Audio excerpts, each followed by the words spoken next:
हम लोग last time पर हम लोगों ने डिस्कस किया था चैप्टर बायोलॉजिकल क्लासिफिकेशन, ठीक है ना।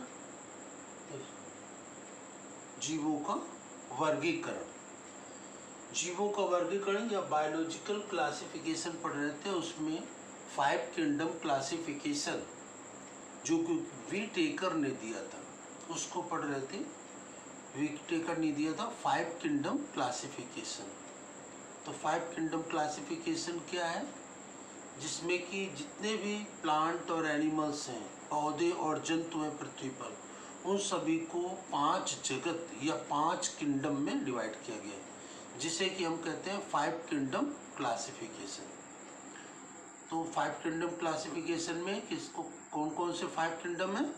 मोनेरा, प्रोटिस्टा, प्लेंटी, एनिमेलिया और फंजाई, ये 5 किंगडम है। इसी में सभी प्लांट और एनिमल डिवाइड कर दिए गए सब। अब ये देखें, हम लोगों ने लास्ट टाइम पर डिस्कस किया मोनेरा और प्रोटिस्टा। उसी के बाद जो तीसरा किंगडम है इसमें है फंजाई या कवक, ये तीसरा समूह। तो फंजाई या कवक में क्या आता है? इसमें मोस्टली फफूंदी आती है, इसको आम बोलचाल में कहते हैं फफूंदी। बरसात के दिनों में चमड़े पर, कूड़े के ढेर में या किसी भी खाने पीने वाली चीज में फफूंदी लग जाती है। इसी फफूंदी को ही हम कहते हैं कवक या फंजाई। कवक या फंजाई सामान्यतः सड़े गले कार्बनिक पदार्थों पर लगती है। इसमें क्लोरोप्लास्ट नहीं होता है तो ये पौधा ही, लेकिन इसमें क्लोरोप्लास्ट नहीं होता है, लवक नहीं होता है, इसलिए ये अपना भोजन नहीं बना पाता है। ठीक है ना, है पौधा लेकिन ये क्लोरोप्लास्ट ना होने के कारण ये अपना भोजन स्वयं नहीं बना पाता है। सड़े गले कार्बनिक पदार्थों से भोजन प्राप्त करता है। ठीक है ना, तो ये फफूंदी या फंजाई, जिसको इंग्लिश में कवक कहते हैं, ये सड़े गले कार्बनिक पदार्थों से ही अपना भोजन प्राप्त करते हैं। फफूंदी के या कवक के द्वारा अनेक प्रकार की बीमारियां भी होती जंतुओं में, पौधों में, जंतुओं और पौधों में अनेक प्रकार की कवक के द्वारा बीमारियां होती हैं। और कवक के द्वारा ही हमारे खाने पीने के जो बहुत से सामान हैं ये खराब हो जाते हैं जब फफूंदी इसमें लग जाती है, कवक लग जाता है। और कवक या फफूंदी सब जगह पाई जाती है। कवक या फफूंदी या फंजाई सब जगह पाई जाती है, पूरी पृथ्वी पर ठंडे से ठंडे स्थानों पर भी पाई जाती है और गर्म से गर्म स्थानों पर भी फफूंदी पाई जाती है। पृथ्वी का बहुत बड़ा क्षेत्र समुद्र है, समुद्र के अंदर, पानी के अंदर भी बहुत अधिक मात्रा में फफूंदी है, फंजाई है, अलग अलग प्रकार की, अलग अलग रंगों की। तो ये फफूंदी पानी में भी पाई जाती है, पानी के अंदर। फफूंदी हम लोग खाते भी हैं, जैसे मार्केट में मशरूम आती है, तो ये मशरूम जो आती है ये फफूंदी या कवक ही है, जिसे कि हम सब्जी के रूप में, वेजिटेबल के रूप में इस्तेमाल करते हैं। तो इस प्रकार फफूंदी से रोग भी होते हैं, फफूंदी हम लोग खाते भी हैं। और फफूंदी जो होती है ये लाभदायक भी होती है और हानिकारक। हानिकारक ये कि हमारे खाने पीने के सामान को खराब कर देती है फफूंदी, और अनेक प्रकार की जंतुओं और पौधों में बीमारियां भी होती फफूंदी के द्वारा, कवक के द्वारा। और कवक का हम लोग अपने खाने पीने में कवक का उपयोग भी करते हैं। अनेक प्रकार के कवक हैं जिनका हम खाने पीने में उपयोग करते हैं, और कवक या फफूंदी से अनेक प्रकार की दवाइयाँ या मेडिसिन्स भी बनाई जाती हैं, खास करके एंटीबायोटिक दवाइयाँ फंजाई या कवक से ही बनाई जाती हैं। तो फंजाई लाभदायक भी होती है और हानिकारक भी होती है। देखिए इसके कुछ कैरेक्टर। तो फंजाई कैसा होता है? हेट्रोट्रॉफिक ऑर्गेनिज्म है। हेट्रोट्रॉफिक मतलब विषमपोषी जीव है। विषमपोषी का मतलब क्या होता है?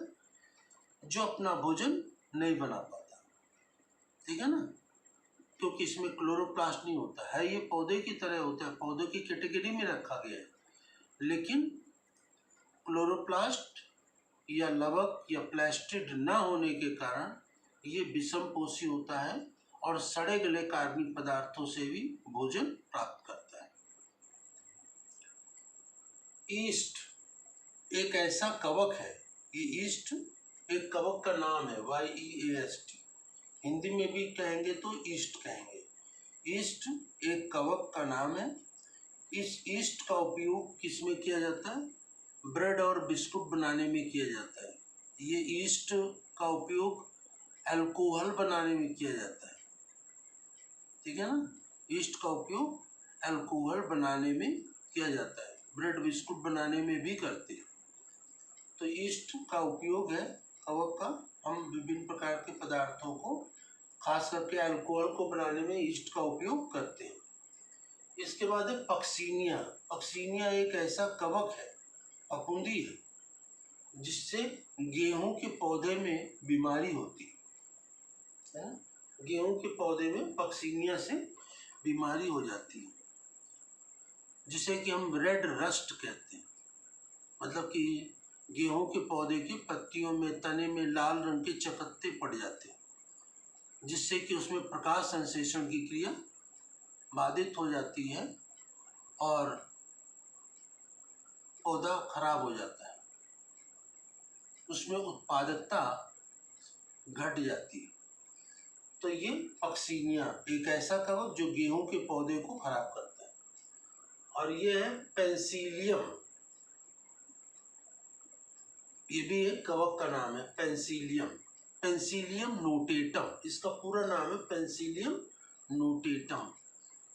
पेंसिलियम एक ऐसा कवक है जिससे कि सबसे पहले एंटीबायोटिक दवाई बनाई गई।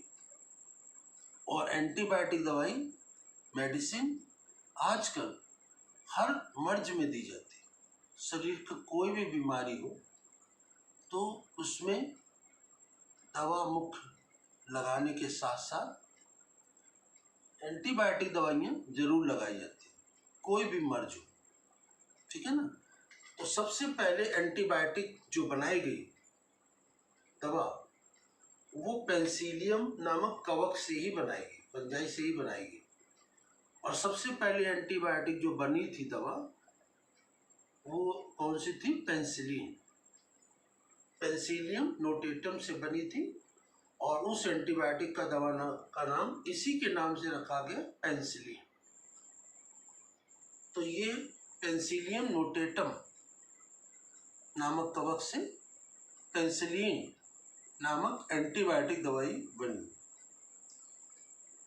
कॉस्मोपॉलिटन मतलब कि कवक पृथ्वी पे सभी जगह पाए जाते हैं, पूरी पृथ्वी पे सभी स्थानों पर पाए जाते हैं, गर्म स्थानों, ठंडे स्थानों पर, और जल के अंदर, जल के बाहर, सब जगह पाए जाते हैं, ठीक है ना। लेकिन और ये लाभदायक भी होते हैं और हानिकारक भी होते हैं। हर स्थान पर कवक होते हैं। कवक के जो कवक छोटे छोटे रेशों के रूप में होता है, धागे के रूप में। जैसे कि ब्रेड में पानी छिड़क करके, या ऐसे ही ब्रेड 2-4 दिन रखे रहने दें तो उसमें वाइट कलर के स्पॉट पड़ जाते हैं, रेशे आ जाते हैं, तो वो क्या है? फफूंदी है। है ना, चमड़े में, ब्रेड में ये फफूंदी लग जाती है। कभी कभी अचार में भी फफूंदी लग जाती है, तो उसमें रेशे से पड़ जाते हैं। तो ये जो रेशे होते हैं कवक के या फंजाई के, उन रेशों को हाइफी कहते हैं। क्या कहते हैं? हाइफी या कवक तंतु। कवक तंतु या हाइफी कहा जाता है। और जो कवक तंतुओं का जाल होता है उसे हम माइसीलियम कहते हैं। क्या कहते हैं? माइसीलियम। इनका जब जाल बन जाता है, ये हाइफी आपस में एक दूसरे को क्रॉस करते हुए जाल बना लेते हैं, तो उसे माइसीलियम कहते हैं। और कवक का जो तंतु होता है वो सेप्टेड भी होता है और असेप्टेड भी होता है। ठीक है ना? सेप्टेड असेप्टेड मतलब पट रहित और पट युक्त। तो सेप्टेड असेप्टेड का मतलब जैसे ये कवक तंतु है, ठीक है ना, ये कवक तंतु है, ठीक है। अब इसमें बीच में दीवारें हैं, तो ये कैसा है? सेप्टेड है। और इसमें बीच में दीवारें नहीं, तो ये असेप्टेड है।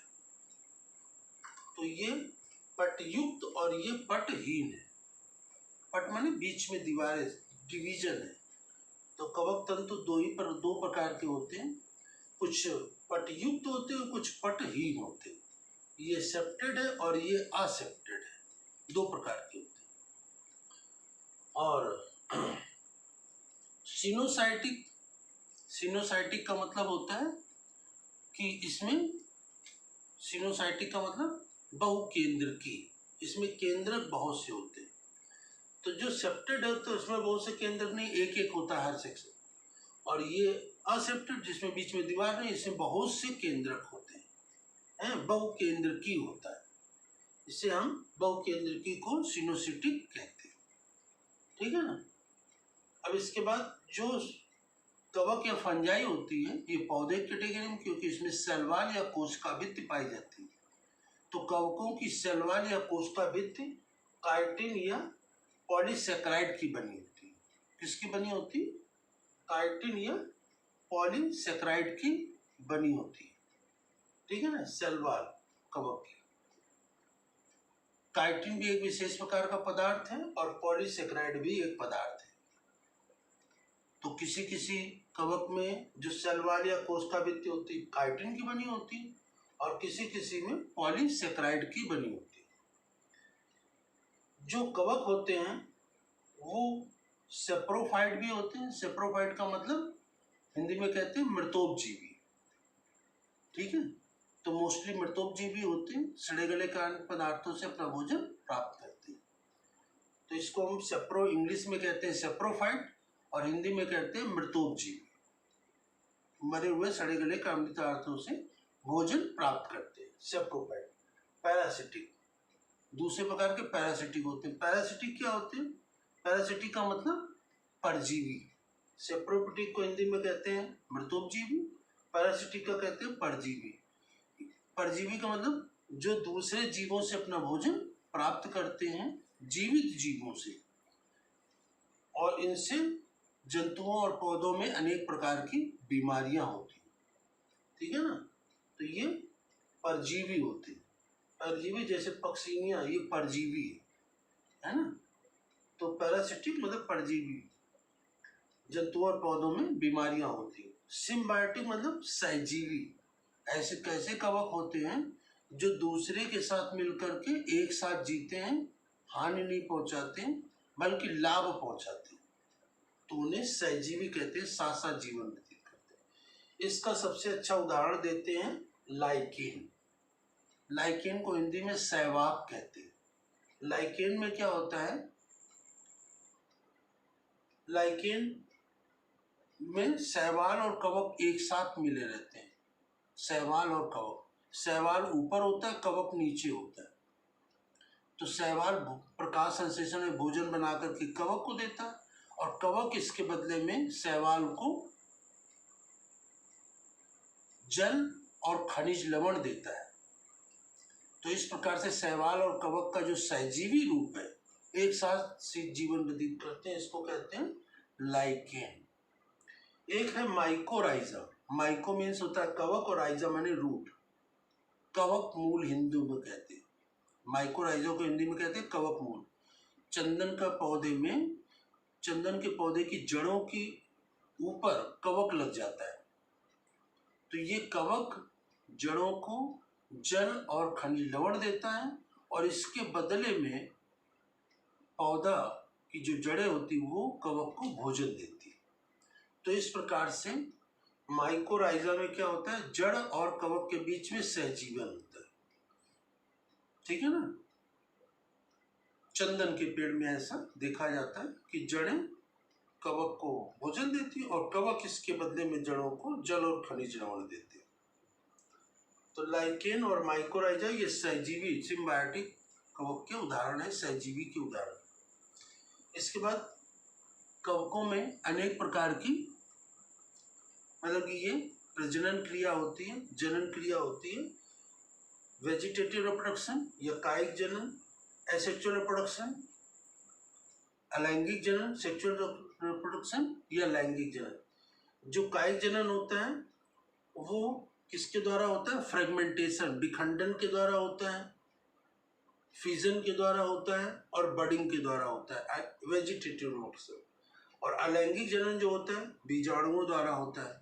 कौन से बीजाणु, कोनिडिया और जूस्पोर्स, ये बीजाणुओं द्वारा होता है। और लैंगिक जनन जो होता है वो oospores के द्वारा होता है, एस्कोस्पोर्स के द्वारा होता है, बेसिडियोस्पोर्स के द्वारा होता है। तो इनके द्वारा ये सेक्सुअल रिप्रोडक्शन होता है।